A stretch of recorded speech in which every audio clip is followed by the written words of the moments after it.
The elf camp and military base are two towers that are very similar. They are both towers that spawn units to attack the enemies, with the military base spawning military-themed vehicles and the elf camp spawning, well, elves.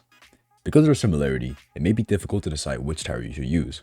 Not to mention, how do you even calculate the DPS of these two towers? I mean, you can't even find the DPS of the elf camp on the official TDS wiki. In this video, I'll be explaining in detail which tower is better and why. Before I continue, do me a favor, hit that like button and subscribe.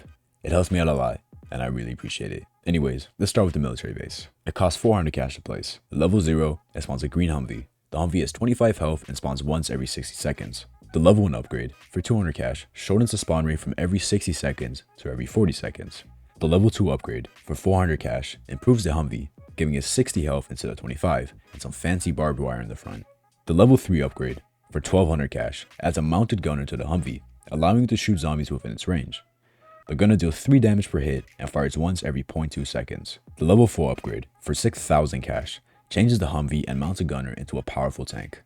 Instead of having 60 health, the tank has 400 health and does an extra 55 damage upon its death with an explosion. The tank now has 2 weapons, with the first being its tank cannon. The cannon shoots out explosive bullets which deal 25 damage to all enemies within the explosion, and fires once every 3 seconds.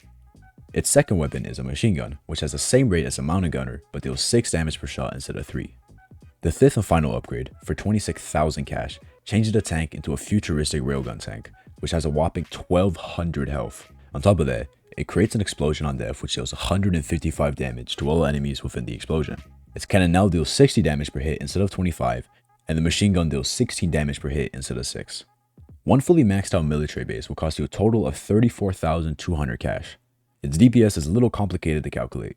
If you only account for the collision damage of the units, the military base has a pathetic 30 DPS. However, the railgun tank itself has a DPS of 97. For the sake of this video, I'll just add these two together and say the military base has a DPS of 127. But in reality, the DPS will fluctuate depending on how long the tank stays alive before dying. The elf camp could be obtained via triumphing the Cold Ambush event, which started on December 21st, 2022 and ended on the 4th of February, 2023. It costs 300 cash to place. At level 0, the elf camp spawns an elf with 8 health every 15 seconds. This elf works basically the same as the military base's Humvee, and deals damage through collision. At level 1, for 150 cash, the elf spawn rate is reduced from every 15 seconds to every 12 seconds. At level 2, for 325 cash, the elf camp begins spawning the snowball elf. One big difference between the military base and the elf camp is instead of the units replacing each other, the elf camp keeps spawning the previous units as well. The snowball elf has 12 health instead of 8 and spawns once every 20 seconds. When enemies are within its range, it stops in place and attacks them with snowballs. These snowballs deal 3 damage per hit and the elf throws one every 3 seconds.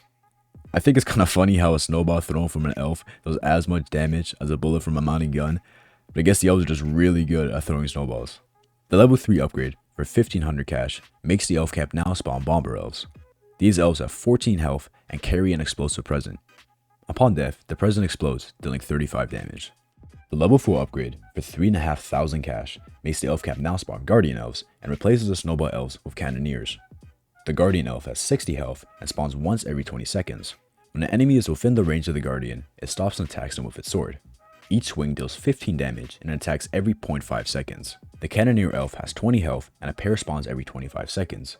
When an enemy is within its range, they fire snowballs at it using their snowball guns. Each snowball deals 4 damage and they both shoot every 0.5 seconds. Finally, the level 5 upgrade, for 9,500 cash, starts spawning the ripped elf, the cannoneer elves are replaced by the gunner elves, and the bomber elf is replaced by the gift bomber. The ripped elf is an absolute unit. It has a total of 800 health, which is twice as much as the tank.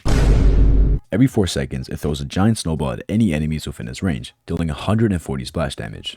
Unfortunately, unlike the other ranged units, it does not stand still while recharging. Instead, it attacks and continues moving until it is ready to attack again. The gunner elves work the same as the cannoneers, except their snowballs now deal 6 damage per hit instead of 4, and they shoot once every 0.2 seconds. They have 25 health instead of 20, and most importantly, they are the only unit in the game to be able to detect hiddens. This means that they don't just have to collide with them to deal damage. The gift bomber is very different from the bomber elf. It spawns once every 50 seconds and has 100 health. Instead of being a ground unit like all the other elves, this elf uses a flying sled. This means it's unable to collide with most units, with the bosses being an exception. It throws explosive gifts at the enemies within its range every 2 seconds, which deal 40 splash damage. A fully maxed out elf camp will cost you 15,275 cash. Its average total DPS is way more complicated to calculate than the military base.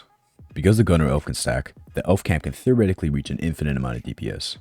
That wouldn't really be fair for this comparison. However, from what I've seen, there's usually only 2 to 6 gunners at once on average. To find the average DPS, I'll calculate assuming there are 4 gunners, since that would be the middle between 2 and 6. Each gunner has 16 DPS, so 4 gunners would total 64 DPS.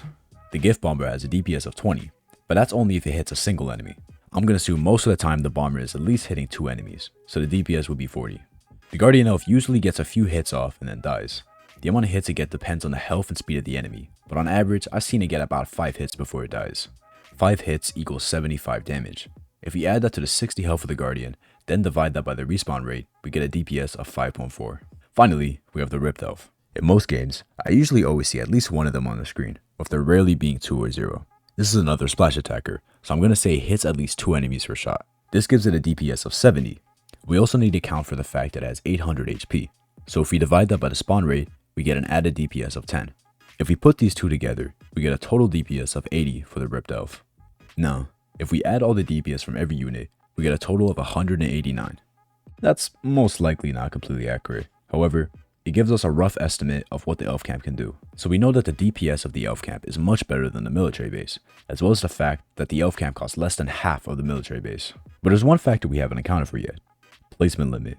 The placement limit is a restriction that some towers have that prevents you from placing more than a certain amount. You're only able to place 2 camps at once. This is actually a really big deal. If you're using farms, a common issue you can find is that you end up with more money than you can spend. And despite having hundreds of thousands of cash, you can't use it due to being maxed out on all your towers. No matter how much money you have, the maximum DPS you can get using only elf camps is 378. The military base, unlike the elf camp, can be placed 5 times. This means the max amount of DPS you can achieve using only military bases is 635. This is almost double as much as the elf camp. So which tower is the best? Well, I feel in most situations the elf camp is way better. I mean, it can get a lot more DPS than a military base for less than half the price.